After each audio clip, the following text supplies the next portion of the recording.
Hi friends, welcome to சீமா ரசிகன். நம்ம இன்னைக்கு மூவியில் பார்க்க போகிற படம் லேட்டஸ்ட்டாக தமிழ் டப்பிங்கில் ரிலீஸ் ஆயிருக்க ஹாலிவுட் படம். படத்தோட நேம் சூப்பர்மேன். இது ஒரு DC based super hero movie. ஆக்சுவலாக 1978லேருந்து இப்போ வரைக்கும் உலகம் ஃபுல்லாக தனக்குன்னு ஒரு ரசிகர் பட்டாளத்தை வச்சிருக்க ஒரு சூப்பர் ஹீரோனா சூப்பர்மேன் தான். அந்த சூப்பர்மேன் கேரக்டரில் நிறைய நடிகர்கள் நடிச்சிருக்காங்க. லாஸ்ட்டாக ஹென்ரி கெவில் நடிச்சிருந்தாரு. இந்த சூப்பர்மேன் பிரான்சிஸை ஜாக் ஸ்னைடர் ரீபூட் பண்ணியிருந்தாரு. அதில் தான் ஹென்ரி கேவல் பண்ணியிருந்தாரு. இப்போ எம்சியூவில் ஃபேமஸான கேர்டியன்ஸ் ஆஃப் கேலக்ஸி பிரான்சிஸில் ரிலீஸ் ஆன படங்கள் எல்லாத்தையும் டைரக்ட் பண்ண ஜேம்ஸ் கன் மார்வல்லேருந்து பிரிஞ்சு டிசியில் ஜாயின் பண்ணியிருக்காரு. அவர் டிசி யூனிவர்ஸை ரீபூட் பண்ணுறாரு. அதில் ஃபர்ஸ்ட்டாக ரிலீஸ் ஆயிருக்க படம் தான் இந்த சூப்பர்மேன். இந்த படத்தோட ஸ்டோரி என்ன, இந்த படம் எப்படி இருந்துச்சுங்கிறத பார்க்கறதுக்கு முன்னாடி இந்த வீடியோ ஃபுல்லாக பாருங்க. பிடிச்சிருந்தா லைக் பண்ணுங்க, கமெண்ட் பண்ணுங்க. அப்படியே என்னோட சேனலை சப்ஸ்கிரைப் பண்ணுங்க. அது மட்டும் இல்லாமல் என்னோட வீடியோஸ் எல்லாம் உங்களோட ஃப்ரெண்ட்ஸ், ஃபேமிலி மெம்பர்ஸ் எல்லாத்துக்கும் ஷேர் பண்ணுங்க. உங்களோட சின்ன ஷேர் எனக்கு ரொம்ப சப்போர்ட்டா இருக்கும். இந்த படத்தோட ஸ்டோரியில ஜேம்ஸ் கன் சூப்பர்மேன் எப்படி இருந்தாரு, எப்படி பிறந்தாரு, எங்கேருந்து வந்தாரு, அந்த மாதிரி எந்த விஷயங்களையும் சொல்லாம டைரக்டா ஸ்டோரிக்குள்ள வந்துட்டாரு.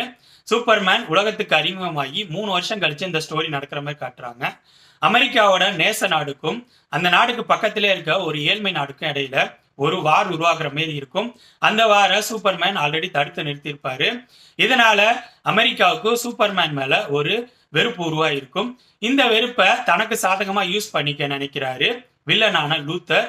ஸோ அதுக்கான வேலைகள் இறங்குறாரு. ஆல்ரெடி ஒரு டெக்னாலஜியை கண்டுபிடிச்சு ஒரு பெரிய டீமை வச்சுட்டு சூப்பர்மேனை எப்படி கண்ட்ரோல் பண்ணலாம், எப்படி அழிக்கலாம் அப்படிங்கிற மாரி நிறைய திட்டங்களோட இருப்பாரு. இந்த சூழ்நிலையில அவருக்கு சூப்பர்மேனை பத்தி ஒரு இன்ஃபர்மேஷன் கிடைக்கும். அந்த இன்ஃபர்மேஷன் யூஸ் பண்ணி சூப்பர்மேன் இந்த உலகத்தை காப்பாற்ற வரல, இந்த உலகத்தை அழிக்க தான் வந்திருக்காரு அப்படிங்கிற மாரி நியூஸை பரப்பி மக்களுக்கு இடையில வெறுப்பை உருவாக்க ஆரம்பிப்பாரு. இதுக்கப்புறம் படத்தில் நடக்கிற சம்பவங்கள் தான் சூப்பர்மேன். இந்த படத்தோட பாசிட்டிவ்ஸ் நெகட்டிவ்ஸை கலந்து ரொம்ப ஷார்ட்டாக பார்த்துருவோம். ஃபர்ஸ்ட் இந்த படத்தோட டெக்னிக்கல் விஷயங்கள் பற்றி சொல்லணும்னா, இந்த படத்தோட மிகப்பெரிய பலமே இந்த படத்தோட டெக்னிக்கல் விஷயங்கள் தான். ஒளிப்பதிவு, background music, editing, sound effect, effect எல்லா விஷயங்களும் சூப்பராக இருந்துச்சு. அதுவும் குறிப்பா இந்த படத்தோட ஆக்ஷன் சீக்வன்சஸ் ஒன்றும் அதகலமா இருந்துச்சு. சும்மா சொல்லிட்டு பயங்கரமா பண்ணியிருந்தாங்க. அந்த விஷயங்களை எடிட்டர் பயங்கரமா எடிட் பண்ணியிருந்தாரு. அந்த இடங்கள்ல விஎஃப்எக்ஸும் சூப்பரா இருந்துச்சு. ஸோ இந்த படத்தோட ஆக்ஷன் சீக்வன்சஸ்ல இந்த படத்தோட டெக்னிக்கல் டீம் பயங்கரமா ஒர்க் பண்ணியிருக்காங்க. அந்த படம் பார்க்குறப்ப ஒரு ஆக்ஷன் சீக்வன்சஸும் நமக்குள்ள ஒரு பயங்கரமான ஒரு இம்பாக்டை உருவாக்குது. அடுத்தது இந்த படத்தில் நடிச்சவங்களோட பர்ஃபார்மன்ஸ் பற்றி சொல்லணும்னா, இந்த படத்தில் சூப்பர்மேனா டேவிட் கொரன்ஸ்வர்த் பண்ணியிருந்தாரு. இவர் சூப்பர்மேன் அப்படிங்கிற மாதிரி அறிமுகம் போஸ்டர்ஸ் வந்தப்பயே அவரை பற்றிய நெகட்டிவிட்டி பயங்கரமாக சோசியல் மீடியாவில் இருந்துச்சு. பட் அதுக்கெல்லாம் ஆன்சர் சொல்கிற மாதிரி தான் அவரோட பர்ஃபார்மன்ஸ் இருந்துச்சு. ஜேம்ஸ் கன் டெவலப் பண்ண சூப்பர்மேன் கேரக்டரை அவர் அழகாகவே ஹேண்டில் பண்ணியிருந்தாரு. டேவிட் கொரன்ஸ்வர்ட்டுக்கு அடுத்து சூப்பரான பர்ஃபார்மன்ஸ்னா நிக்கோலஸ் ஹால்ட். அவருக்கு பயங்கரமான ஆக்ஷன் சீக்வன்சஸ் அது மாதிரி எதுவும் கிடையாது. நின்ன இடத்துல சூப்பர்மேனை மிரட்டி விட்டுருப்பாரு.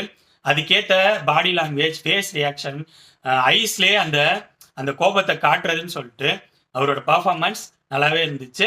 இவங்க 2 பேர் மட்டும் இல்லாமல் படத்தில் நடிச்சவங்க எல்லாருமே நல்லாவே பண்ணியிருந்தாங்க. அடுத்ததான் இந்த படத்தோட ஸ்க்ரீன் பிளேல எனக்கு செகண்ட் ஹாஃப் நல்லாவே ஒர்க் அவுட் ஆயிருந்துச்சு.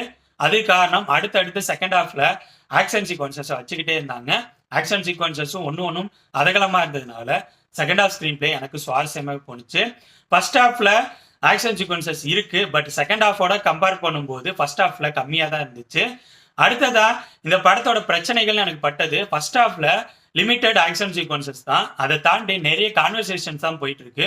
கிட்டத்தட்ட படத்தோட ஸ்டார்டிங்ல ஒரு ஷார்ட்டான ஆக்ஷன் சீக்வன்சஸ் முடிஞ்சு ரொம்ப நேரம் பேசிட்டு இருப்பாங்க. ஒரு 20 நிமிஷத்துக்கிட்ட பேசிட்டு இருப்பாங்க.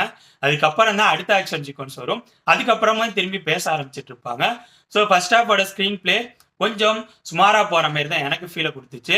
அது மட்டும் இல்லாம இன்னொரு பிரச்சனைனா, ஜாக் ஸ்னைடர் சூப்பர் ஹீரோ கொஞ்சம் ஸ்ட்ராங்கா காட்டியிருப்பாரு. ஜேம்ஸ் கன் கொஞ்சம் வீக்கான சூப்பர் ஹீரோ மாதிரி தான் காட்டினாரு. பட் இந்த அளவு வீக்கா காட்டியிருக்க தேவையில்லையோ அப்படிங்கிற மாதிரி தோணுச்சு. ஏன்னா வரவங்க போறவங்க எல்லாம் சூப்பர்மேனை போட்டு அடின்னு அடிக்கிறாங்க. நமக்கே பரிதாபமாயிருது, என்னடா சூப்பர்மேன் இப்படி அடி வாங்கிட்டு இருக்காரு. ஸோ சூப்பர்மேனை இன்னும் கொஞ்சம் ஸ்ட்ராங்கான கேரக்டரா காட்டியிருக்கலாம்.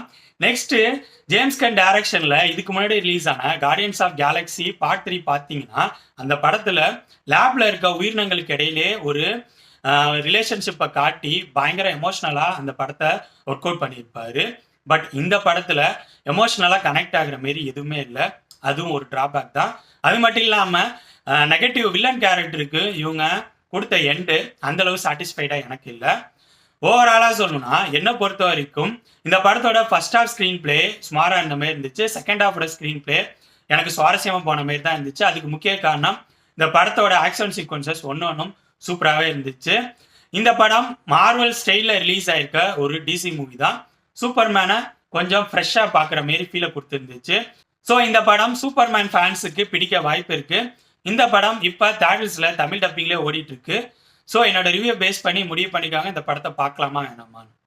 ஓகே ஃப்ரெண்ட்ஸ், இந்த வீடியோ உங்களுக்கு பிடிச்சிருக்குன்னு நினைக்கிறேன். தேங்க்ஸ் ஃபார் வாட்சிங். இந்த வீடியோ பிடிச்சிருந்தா லைக் பண்ணுங்கள், கமெண்ட் பண்ணுங்கள், ஷேர் பண்ணுங்கள். அப்படியே சினிமா ரசிகன் சேனலை சப்ஸ்கிரைப் பண்ணுங்கள். கூடவே பக்கத்தில் இருக்க பெல் ஐக்கானையும் கிளிக் பண்ணுங்கள். அப்போ தான் நம்ம போடுற வீடியோஸ் உடனுக்குடன் உங்களுக்கு வந்து சேரும். தேங்க்யூ.